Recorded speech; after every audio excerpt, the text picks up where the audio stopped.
हे भगवान, कितनी गर्मी हो रही है।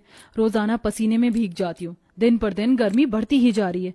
बारिश हो जाए तो थोड़ी सी ठंडक हो जाएगी। सुनैना कड़ी धूप में अपनी मालकिन के गार्डन में घास काट रही होती है। अरे सुनैना, अभी तक तूने घास काटी नहीं क्या? मालकिन, बस हो ही गई है, थोड़ी सी रह गई है। ठीक है, काट कर अपने पैसे ले जाना। मालकिन सुनैना को उसकी मेहनत के पैसे दे देती है, जिसके बाद सुनैना पैसे लेकर दूसरे के गार्डन की घास काटने पहुंच जाती है। इसी तरह सुनैना लोगों के गार्डन में घास काटने का काम करके कुछ पैसे कमा लिया करती थी। उसी के सहारे से घर चल रहा था। चलो, शाम की साग सब्जी के पैसे तो हो ही गए।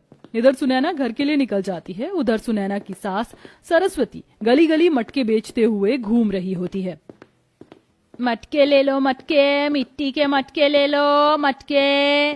सरस्वती को मटके बेचते हुए कई घंटे हो चुके थे, लेकिन अभी तक उसका एक भी मटका नहीं बिका था। अब तो मटके बेचना बहुत ही मुश्किल काम होता जा रहा है। तभी वहां से एक औरत गुजरते हुए जा रही थी। वह सरस्वती से कहती है, अरे बहन, कैसे दिया है एक मटका? ले लो बहन, तुम्हारे लिए 50 रुपए दाम लगा दूंगी। वैसे एक मटका 100 रुपए में बेचती हूँ। वैसे आजकल मटके तो कोई रखता नहीं है, लेकिन मेरा फ्रिज खराब हो गया है।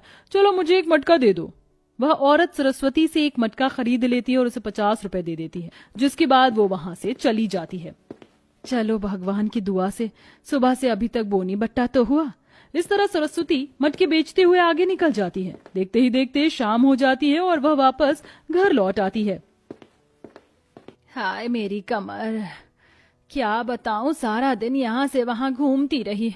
बहुत मुश्किल से एक मटका बिका। माँ जी, मेरा भी यही हाल है। भरी गर्मी में घास काटती हूँ, लेकिन फिर भी कोई पैसे ठीक से नहीं देता। ये बातें सुनकर अमित खटिया पर लेटा हुआ कहता है, काश कि मुझे पैरालाइज न हुआ होता और ठीक होता तो मैं तुम दोनों को कोई काम करने नहीं देता।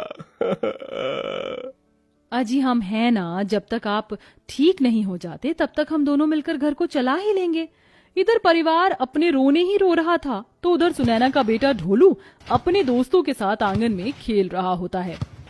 ओहो, अब तो मुझे गर्मी लगने लगी है और मैं थक भी गया हूँ। चलो थोड़ी देर बैठ जाते हैं। अरे अरे, बैठना क्यों है? चलो, मेरे घर पर मेरे पिताजी ने एसी लगवाया है, उसकी ठंडी हवा के मजे लेने चलते हैं। अच्छा, तो तुम्हारे घर पे भी एसी लग गया? चलो फिर चलते हैं तुम्हारे घर पर। हिमांशु पूजा और ढोलू को अपने घर पर एसी की हवा खिलाने लेकर जाता है। अरे वाह, बाप रे बाप, कितना ठंडा हो गया घर। इतना ठंडा तो मैंने पहले कभी नहीं देखा, बिल्कुल बर्फ जैसा है। अरे ढोलू, तुम्हें नहीं पता, ये एसी का कमाल है, तब भी तो इतना ठंडा हो रहा है। तुम्हारे घर पर एसी नहीं है क्या? नहीं, मेरे माँ पिताजी बहुत गरीब हैं, इसलिए हमारे घर पर एसी नहीं है। ढोलू ये कहने के बाद चुप हो जाता है। कुछ ही देर में ढोलू हिमांशु के घर से वापस अपने घर आ जाता है। क्या हुआ ढोलू, तुम इतने उदास उदास क्यों नजर आ रहे हो? माँ, हमारे घर में एसी क्यों नहीं है? मेरे सभी दोस्तों के घर पर एसी है, तो आप भी एसी लगवा लो ना हमारे घर पर। ये लो जी, कर लो बात। यहाँ खाने के लाले पड़े और हमारे जनाब को एसी चाहिए। बेटा, हमारे पास अभी पैसे नहीं है। जब हमारे पास बहुत सारे पैसे आएंगे तब हम एसी लगवा लेंगे, ठीक है? नहीं माँ, मुझे नहीं पता, आप जल्दी से जल्दी एसी लगवा लो। ढोलू इस तरह जिद करने लगता है, जिसे सुनकर सब चिंतित हो जाते हैं। अरे, बहुत बेबस महसूस कर रहा हूँ मैं।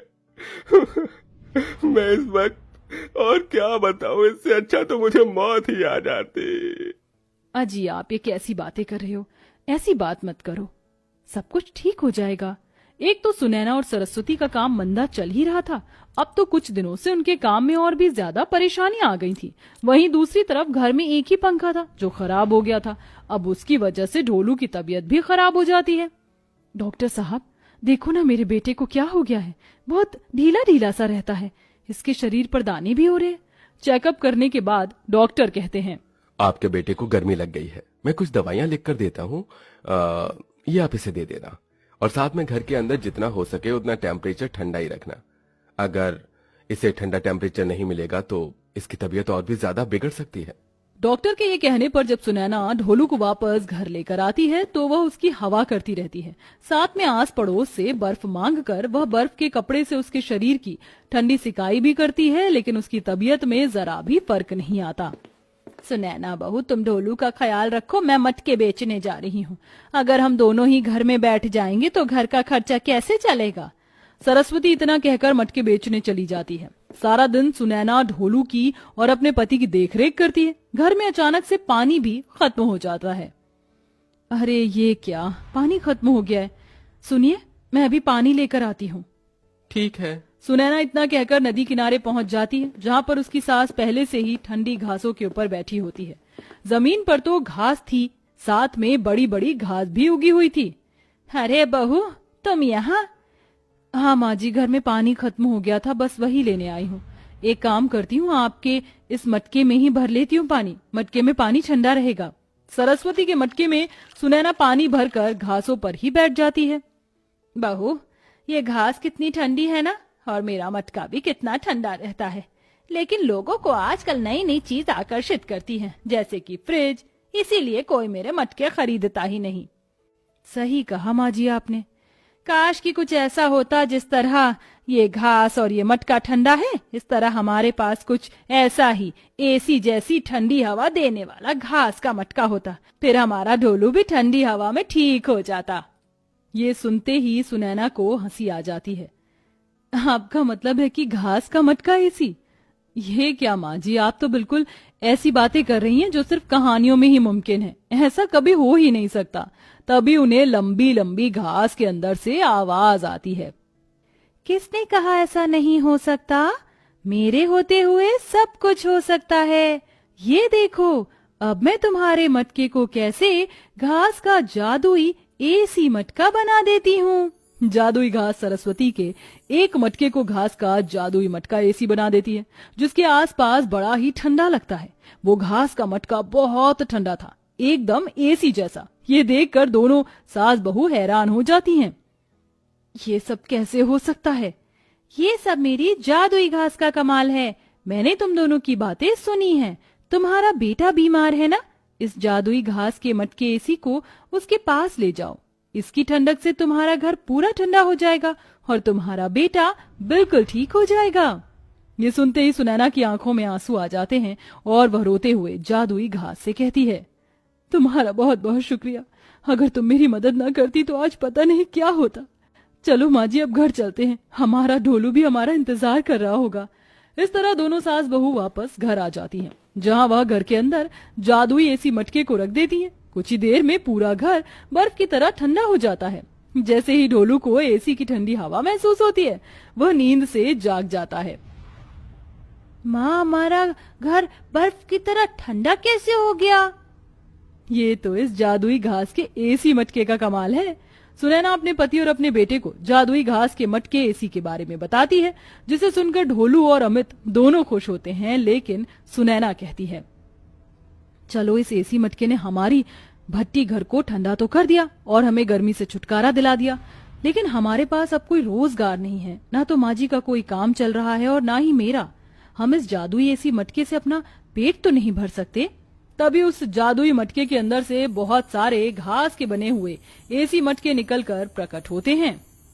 ये लो सुनैना, तुम्हें रोजगार चाहिए था ना, तुम ये जादुई एसी मटके बेचकर पैसे कमाओ। ये मटके घास के मटके हैं, लेकिन जादुई भी है, तो इन्हें जो भी लगाएगा उसका घर एसी की तरह ठंडा हो जाएगा। पर तुम उन लोगों को मत बताना कि ये जादू है। उनको बताना कि इसमें पानी डाल के रखो तो ये पूरे घर को ठंडा कर देगा। ठीक है, हम ऐसा ही करेंगे। तुम्हारा शुक्रिया जादुई एसी मटके। हे भगवान, ये तो चमत्कार ही हो गया। लगता है कि दृष्टि हमारे घर पर पड़ गई भगवान की, तभी हमारी हर परेशानी का हल निकल रहा है। तुमने कहा था हमारे पास रोजगार नहीं है, ये देखो, अब हम घास का एसी मटका बेचकर पैसे कमा सकते हैं। इस तरह दोनों सास बहू मिलकर घास के एसी मटके बेचकर पैसे कमाती हैं। हर लोगों को वो वही बताती हैं जो घास के मटका एसी ने बोला था। धीरे धीरे उनके घास के एसी मटके फेमस हो जाते हैं, जिससे वो बहुत जल्द अमित का भी इलाज करवा लेती हैं और कमाए हुए पैसों से अपने लिए एक अच्छा घर भी खरीद लेती हैं। अब वह अपने जीवन में खुशी खुशी रहने लगते हैं।